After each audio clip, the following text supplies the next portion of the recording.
Hello everybody! This video is the second part of the review of the Dasung Paperlike Pro. If you missed the first part, unboxing and setup, you can click here to watch it, or you can find the link in the description of this video. Probably if you're watching this review, you already know this product, but anyway I'm going to introduce it in all its details. First of all, this is not a classic monitor, as you can see. It's not like an iPad because it doesn't have any operative system or battery, and it is not touchscreen. Paperlike Pro is intended simply for monitor use. It uses a particular technology called e-ink, just like the one used in all the Kindle e-readers, so it doesn't show any color, but it's only in black and white. The lighter is the better you see, because it reflects the ambient light. So if I turn off the light, there is no light coming from the screen. This type of screen is not backlighted, the exact opposite of any LCD screen. For this reason, it's perfect for reading, and you will not have any eye strain. It's just like reading on the paper. So let's start by showing you all the parts of this monitor. Paperlike Pro is a 13.3-inch display. It has a slim design and is very light, only 740 grams. In this way, the screen is off. On the left side, we have the mini HDMI port and a power light that indicates the status of the monitor with the three different colors. Blue and white means that the monitor is booting. Green, the monitor is ready. No light means that the monitor is off or there is no power. The display doesn't have any front light. Here we find a USB port where you can connect any USB lamp. In the front we find three physical buttons. C button is for clearing the ghosting from the screen. M button is for switching the screen modes.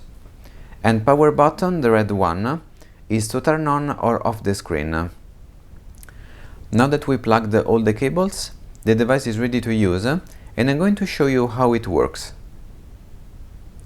So let's turn it on, pressing the power button.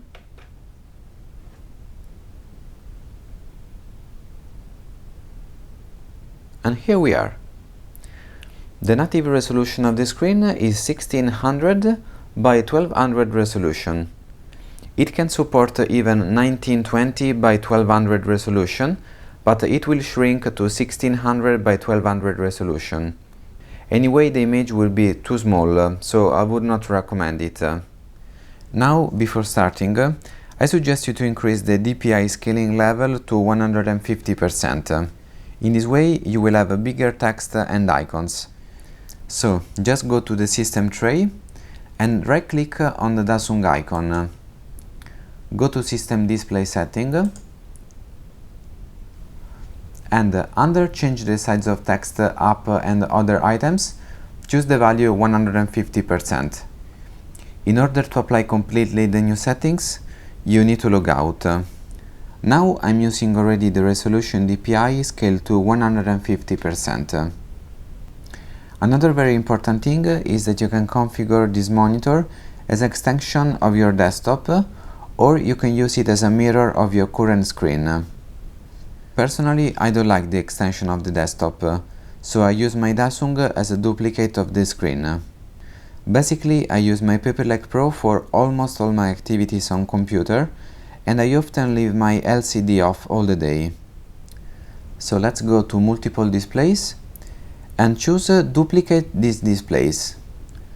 Otherwise, if you want to use Paperlike Pro to extend your desktop, choose Extend these displays. Don't worry if your main monitor has a different resolution. Windows 10 allows you to have a different resolution and DPI for each monitor. So personally, I will keep Duplicate these displays option.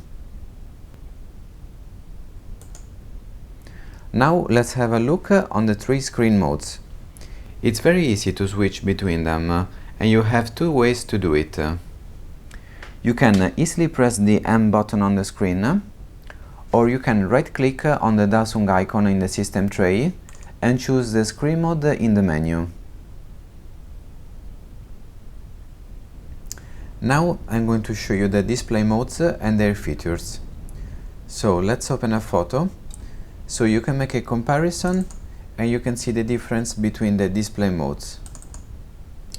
I'm going to start with the 16 mode.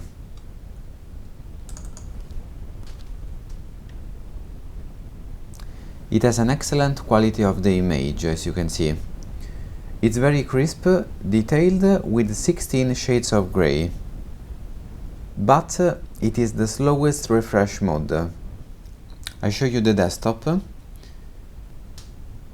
And as you can see, the mouse pointer is not moving very fast.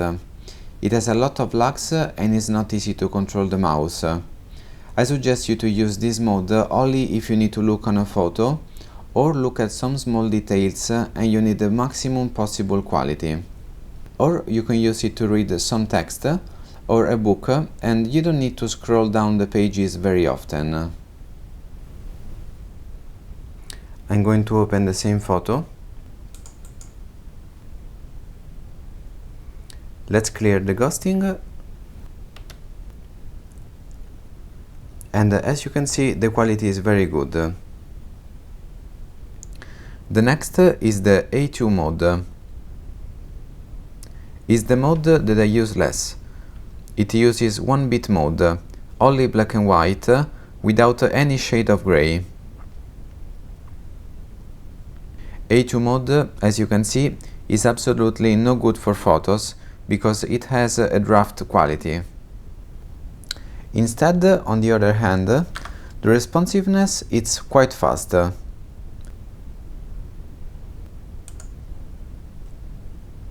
You can see here the speed of the mouse.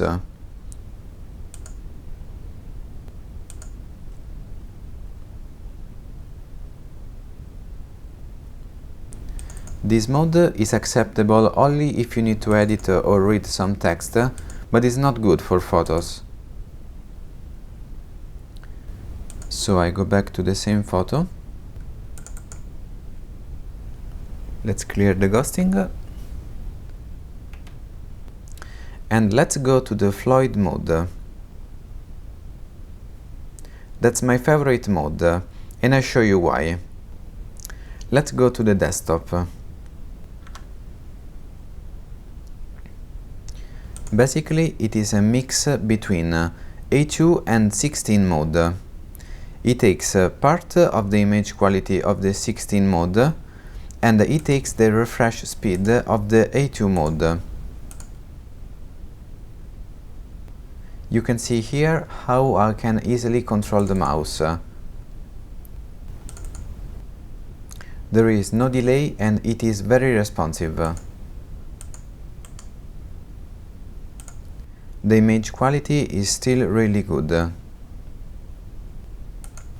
So let's go back to the photo.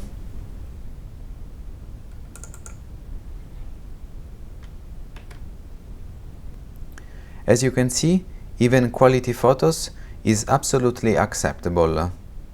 From now on, in my next videos, I'm going to use always the Floyd mode, because it's the one for my daily usage.